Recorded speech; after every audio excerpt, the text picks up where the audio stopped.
Mike's Daily Podcast. Episode 1206. 1206. It's Friday. Hello, it's Mike Matthews broadcasting from Cafe Anyway, located somewhere in Podcastro Valleymont. Today, we hear from Benita, the Disgruntled Fiddle Player, the Brewmaster, plus the return of the wonderful segment where we learn things, and it's really interesting. Awesome.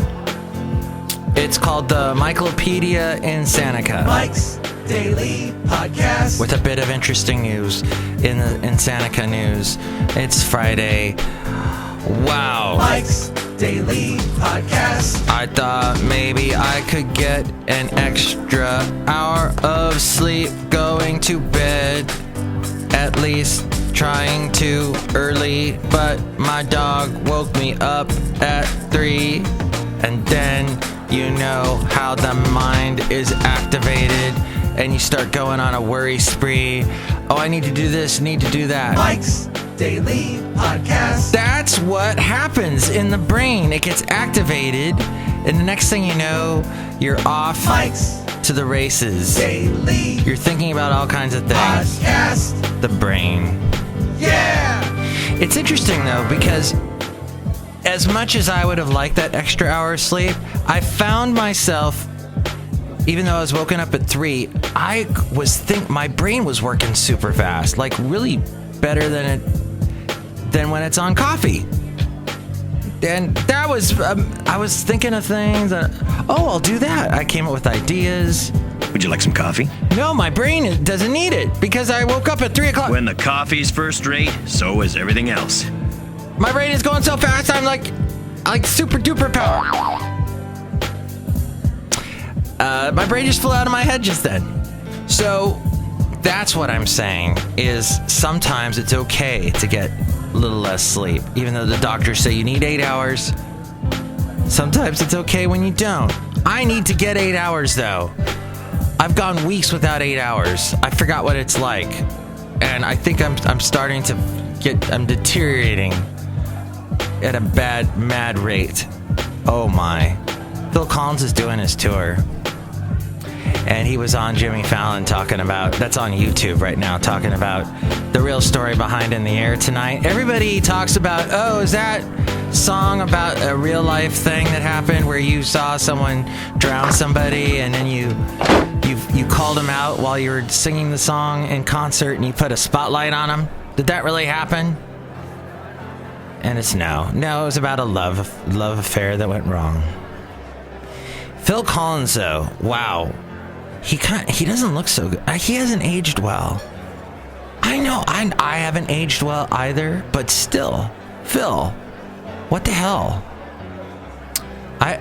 He is touring, more power to him. He's doing his songs, he has a huge catalog. I don't know how good his voice is anymore. There is this theory about going to concerts with people that are really up there because you don't know if they're going to be around the next time, if they're going to be around to do a next time. So especially with all these 80s superstars that have gone in the past few years, the Whitney Houstons, the David Bowies, the Princes, the Michael Jacksons. Phil Collins was right up there in that group. The door is open twice now and several characters have come in. I have not acknowledged them. Hello. Hi, Mike. It's Benita the Rodeo Queen. How y'all doing? It's a Disgruntled Fiddle Player, Mike. Tell you what. What? Nothing good came out of the 80s. I can't believe you just said that. No, it's true. Nothing good came out of the 80s. 80s had nothing but sludge. That's... sacrilege! Name me one good 80s song. Well, let's see. There was,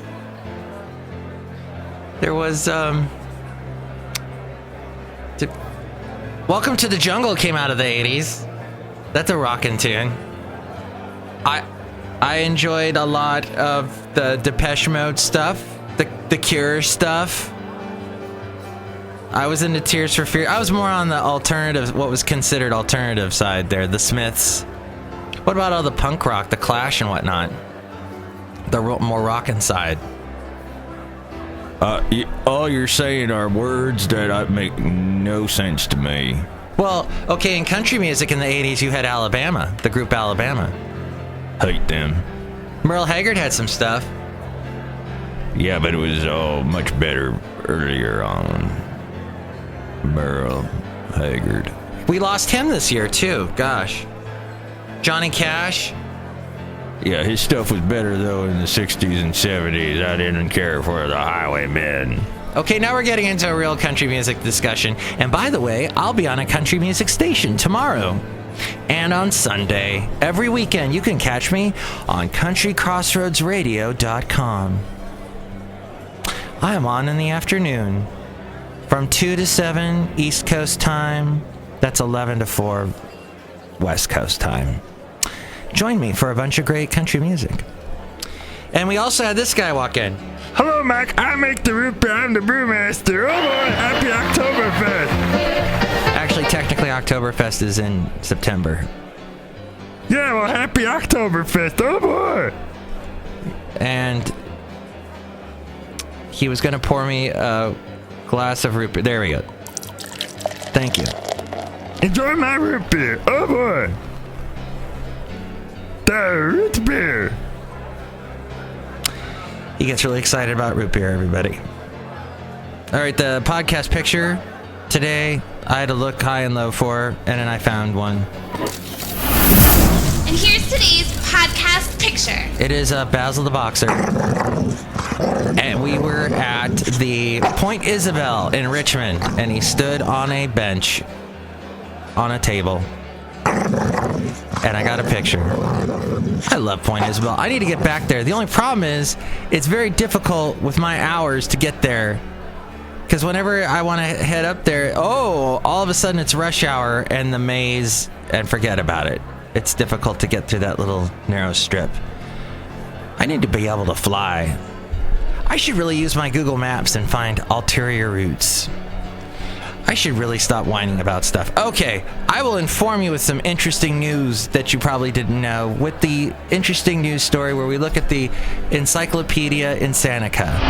The MIKELOPEDIA Insanica. The Encyclopedia Insanica has all kinds of interesting information.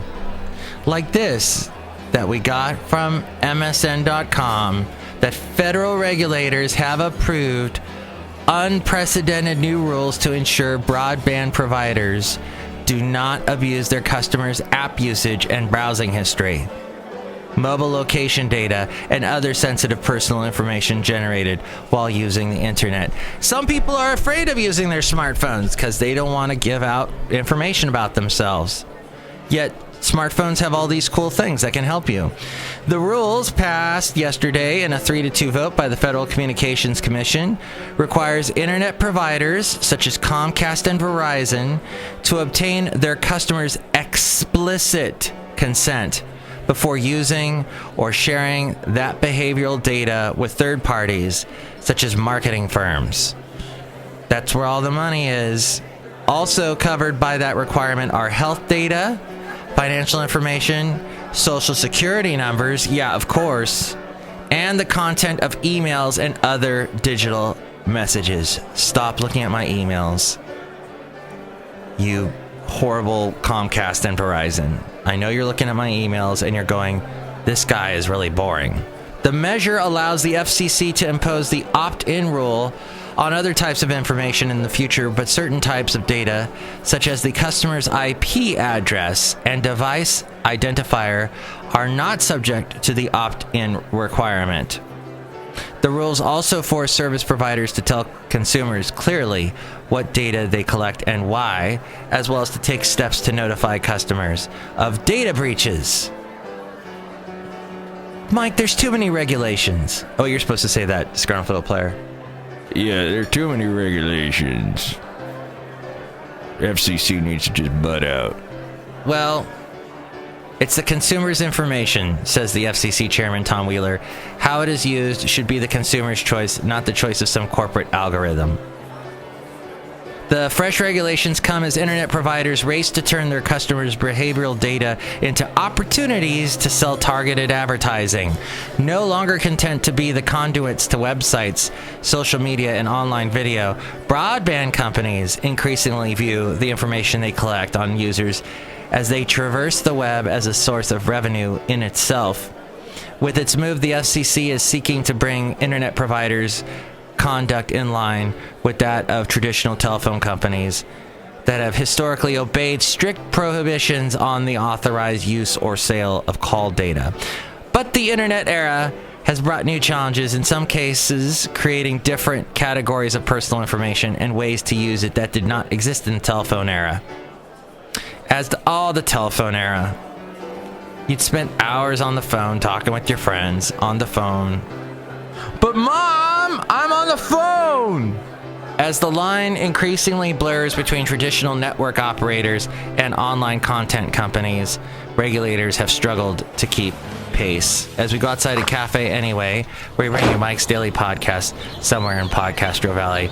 That entire story can be found in the Washington Post.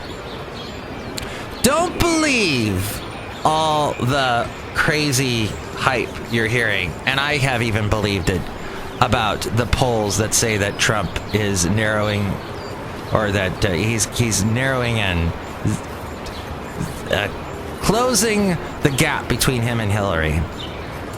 I was listening to my favorite podcast, To the Point, and they were discussing pollsters. And the fact of the matter is, from the very beginning, Hillary has been ahead of Trump, and that is not going to change. You stretch out the model off into the future, she'd still be ahead. So for you Hillary fans, it looks like she's going to win. Just don't watch Fox News, because every other story, Trump is in the lead. There's some polls that say he's ahead. Look, we found one. They're just wishful thinking. We're the wishful thinking party. We Republicans. I'm not a Republican, as you probably can guess. You know, I would be if they weren't so freaking crazy, hypocritical nuts. I can't do it. I can't bend my brain that way. Could there be a third party maybe someday that would catch my interest? Maybe. But just right now, whoo, I can't bend my brain to be that way. I would like to say, though, you should vote the way you feel. And if you don't like the two parties, vote whichever. Make up a party. I don't know. But it's going to be over in less than 2 weeks. Yes. Yes. Thank you. Woohoo. So happy about that. And there was an interesting thing that happened to me yesterday. I got a rebuttal from something that I had said about when I got my mail from my neighbor. The mail went to the wrong neighbor, so that neighbor brought the mail to my house, and they, instead of putting it in my mailbox, they threw it on the ground, and then it got rained on, and I had a whole hissy fit about that last show. Hissy fit. Haha. Love that term. So, what? I got a rebuttal to that. We'll hear it now on Mike on Mobile. Mike on Mobile. All right, I had a rant on my last show about letters being left on my front doorstep from my neighbor when they got the wrong mail, and I was complaining they didn't actually stick it in the mailbox. So now here's a rebuttal to that rant. Go ahead, ma'am. I think it's illegal for anyone to put anything in your mailbox except mail from a postal delivery person. So if it wasn't a postal delivery person, they can't put it in my mailbox? I'm not sure about the legality of all that. Oh, wow. So I have to have what mail? Areas for sure it's illegal. Oh, yeah, we're in an unincorporated area. Thank you. And you guys all want to be anonymous? You don't want to say your names on my show? Anonymous. But you're a new podcast listener. to Mike's Daily I know Podcast? all about it, so I'm remaining anonymous. Okay. She's anonymous, and you're anonymous too? Yes. Well, thanks for setting me straight on my podcast. Does the one way over there want to say anything? No, she ran away from the... All right. Thank you. That was our very short... I call this segment Mike on Mobile because I'm on my mobile. In England, they call these mobiles. All right. The end. Thank you, rebuttal people. And you can rebut as well at mikesdailypodcast.com. All kinds of links to, well, there's the email and there's the links to all the social media you can comment on. We read your comments on the section. Oh my god! Email for email. And